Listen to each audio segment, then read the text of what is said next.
সব ফুল যেমন মালিনীর ভাগ্যে জোটে না, তেমনি সব ভালোবাসাও সবার কপালে থাকে না। আমি ভেবেছিলাম তুমি আমার জীবনের সবচেয়ে সুন্দর একটা ফুল, যাকে যত্ন করে রাখবো হৃদয়ের সবচেয়ে নরম জায়গায়। কিন্তু তুমি গুজিয়ে দিয়ে চলে গেলা। আমি শুধু পথের একজন মানুষ ছিলাম, তোমার গল্পের কেউ ছিলাম না। জানো প্রিয়, আজও তোমার কথা মনে পড়লে বুকটা হালকা কেঁপে ওঠে।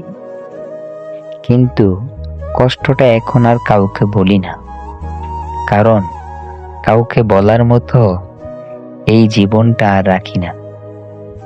কারণ শিখিয়ে গিয়েছো তুমি, সবাই থাকে না, আর সব ভালোবাসাও পূর্ণতা পায় না। এটাই বাস্তব জীবনের কথা।